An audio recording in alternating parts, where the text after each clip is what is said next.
राधे राधे भक्तों, आज हम श्रवण करेंगे माघ मास का 18वां अध्याय।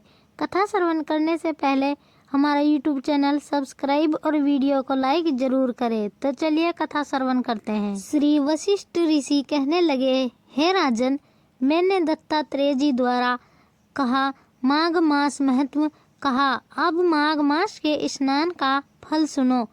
हे परंतप, माघ स्नान अब यज्ञों, व्रतों का और तपों का फल देने वाला है। माघ मास स्नान करने वाले स्वयं तो स्वर्ग में जाते ही हैं, किंतु उनके माता और पिता के कुलों को भी स्वर्ग प्राप्त होता है।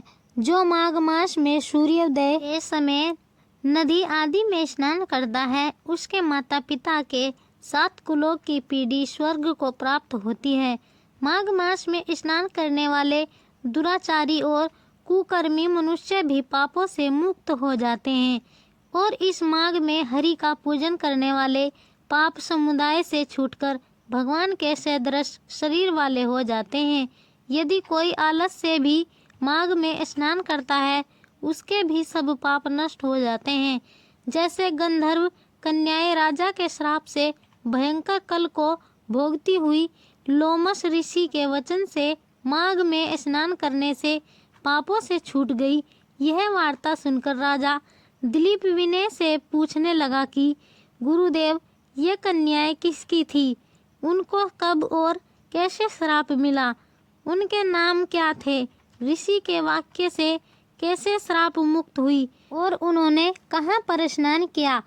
आप विस्तार पूर्वक सब कथा कहिए। वशिष्ठ जी कहने लगे, हे राजन, जैसे अग्नि से स्वयं अग्नि उत्पन्न होती है, वैसे ही यह कथा धर्म और संतान उत्पत्ति करती है। हे राजन, सुख संगीत नामक गंधर्व की कन्या का नाम विमोहिनी था। सुशीला तथा स्वर वेदी की सुम्बरा, चंद्रकांत की सुतारा तथा सुप्रभा की कन्या चंद्रिका, ये 5 सब समान आयु वाली तथा चंद्रमा की जैसी कांति वाली और सुंदर थी। जैसे रात्रि को चंद्रमा शोभायमान होता है, वैसे ही पुष्प की कलियों के समान खिली हुई यह अप्सराएं थी।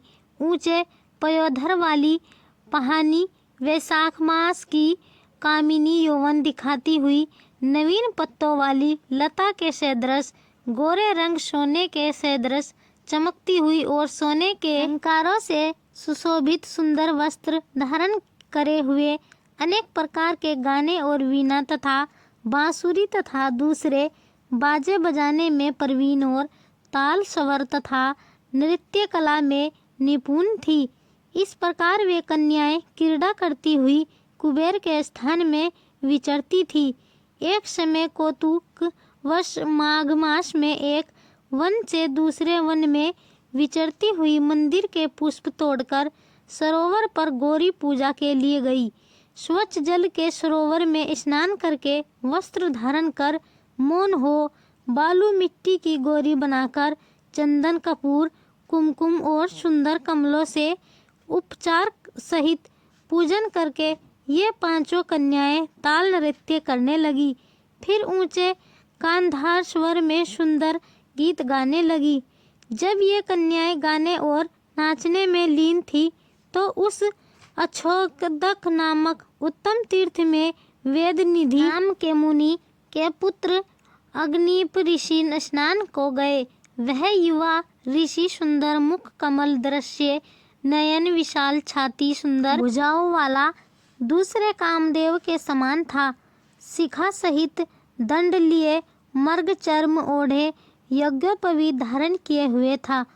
उसको देखकर 5 कन्याएं मुग्ध हो गई और उसका रूप एवं यौवन देखकर कामदेव से पीड़ित हो देखो देखो ऐसा कहती हुई उस ब्राह्मण के चित्त में कामदेव का डर उत्पन्न करने लगी और आपस में विचार करने लगी कि यह कौन है।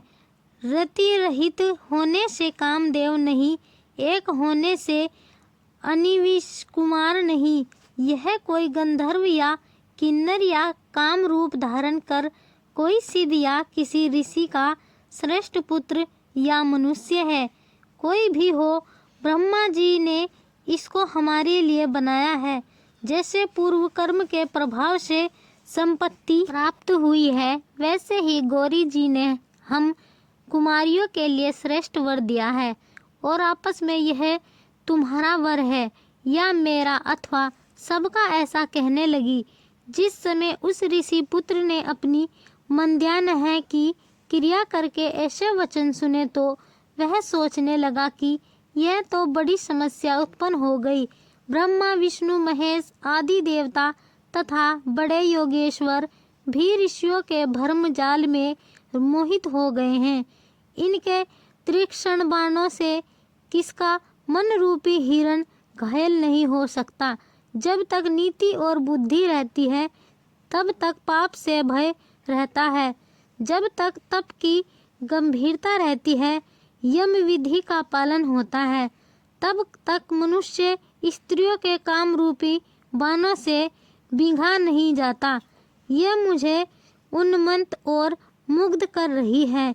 किन गुणों से धर्म की रक्षा हो सकती है? स्त्रियों के मांस, रक्त, मलमूत्र से बने घृणित और अशुद्ध शरीर में कामी लोग ही सुंदरता की कल्पना करके रमन कर सकते हैं।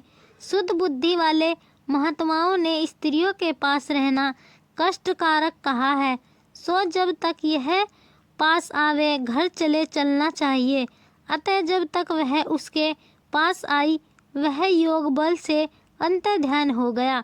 ऋषि पुत्र के ऐसे अद्भुत कर्म देखकर वह चकित होकर डरी हुई चारों तरफ देखने लगी और आपस में कहने लगी, यह क्या इंद्रजाल था जो देखते देखते विलीन हो गया? और वह विरह की अग्नि में जलने लगी और कहने लगी कि हे कांत, तुम हमको छोड़कर कहाँ चले गए? क्या तुमको ब्रह्मा ने हमको विरह रूप अग्नि में जलाने के लिए ही बनाया था? क्या तुम्हारा चित्त दया रहित है जो हमारा चित्त दुखाकर चले गए? क्या तुमको हमारा विश्वास नहीं? क्या तुम कोई मायावी हो? बिना किसी अपराध के हम लोगों पर क्यों क्रोध करते हो? हे हृदयेश्वर, तुम्हारे बिना हम नहीं जीवेंगे। यहाँ पर आप गए हो, हमें शीघ्र ले चलो, हमारा संताप हरो और हमको दर्शन दो, दया करो। सज्जन लोग किसी का नाश नहीं देखते। तो भक्तों, यह थी माघ मास के 18वें अध्याय की कथा। 19वां अध्याय श्रवण करने के लिए हमारा YouTube चैनल सब्सक्राइब और वीडियो को लाइक जरूर करें। राधे राधे।